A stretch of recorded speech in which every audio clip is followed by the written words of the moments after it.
Donc bonjour, suite à des problèmes de lève-vitre avec ma DS3, ce qui se produisait c'est que de temps en temps la vitre baissait par à coup, voire ne remontait plus, ou remontait par à coup. Voilà, je monte, je m'arrête, je monte, je m'arrête, enfin bref, il y avait un problème. Donc pour démonter la porte, j'ai juste enlevé 5 vis, il y en a, alors je ne sais pas si on voit bien, voilà, il y en a une ici, il y en a une un peu plus bas. Il y en a une également là, voilà. Et il y en a une à ce niveau-là, sous la boîte à gants. Et il y en a une autre à l'intérieur ici, où il faut enlever le petit cache et on enlève la vis. Une fois que les vis sont enlevées, il faut enlever les petits clips qui se trouvent à l'intérieur. Donc il y en a un à ce niveau-là, sous... Alors, attendez. La vis est là, voilà. La vis est à cet endroit-là. Il y en a un à peu près à cet endroit-là. Il y en a un autre un peu plus bas, au-dessus de la vis, à cet endroit. Il y en a un autre juste dans la courbure de la porte, à cet endroit. Il y en a un autre entre les deux vis que vous avez enlevé en bas. Exactement entre les deux, on a un autre par ici. Il y en a un autre dans la courbure au niveau du vide-poche. Un au niveau de l'enceinte ici. Et un autre à peu près à cet endroit-là. Une fois que c'est déclippé, alors j'ai déclippé ça avec une pièce que j'ai fabriquée, tout simplement. Voilà, ça ressemble à ça. C'est l'arrière d'un garde-boue de vélo. J'ai fait une encoche, ce qui permet que quand je passe à l'intérieur de ma porte, voilà, je pince en fait le petit clip et je peux tirer dessus et ça s'en va. Donc comme c'est en plastique, en plus ça n'abîme pas la peinture. Donc côté chauffeur, pour pouvoir enlever une fois qu'on a délogé le parement de la porte, en le levant par le haut, ça se déboîte tout seul, il faut pouvoir enlever cette partie-là. Donc pour pouvoir enlever cette partie-là, quoi qu'à la limite, moi je l'ai enlevé pour regarder la carte électronique, mais il n'y a pas eu besoin parce que la carte électronique n'avait absolument rien.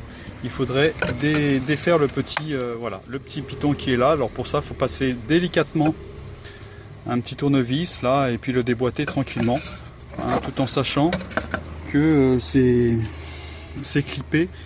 Alors je vais vous montrer où. C'est clippé à ces endroits là, donc sur les côtés. D'accord. Dans un premier temps, j'ai cru que c'était ma carte électronique qui se trouve là-dessous. Donc j'ai déboîté, donc j'ai enlevé.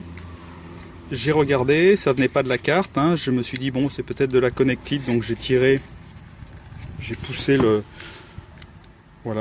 ce petit bouton là qui est là, ce qui me permet de faire sortir ma connectique très facilement. Voilà. Et pour enlever la petite connectique qui est là, il faut prendre un petit tournevis pareil, et le rentrer à ce niveau là, on voit il y a un petit clip, ça on le pousse vers les fils et on tire en même temps et ça le dégrave tout seul. En fait, ma panne, ça ne pouvait être que le bouton, la carte électronique, le câblage ou le moteur. La carte électronique, bon, soit je la changeais, soit je la changeais pas. Donc j'ai terminé par investiguer ça. J'ai tout simplement, ici à ce moment-là, j'ai enlevé toute la garniture, qui est assez bien faite du reste. Donc la garniture, je l'ai enlevée, et là on a le moteur qui est ici. J'ai juste eu besoin, en réalité, de défaire mon contact et de le remettre en place. Alors soit mon contact avait bougé, je ne sais pas, ou soit il y avait un faux contact à l'intérieur. Et depuis que j'ai fait ça, bien ma vitre fonctionne parfaitement.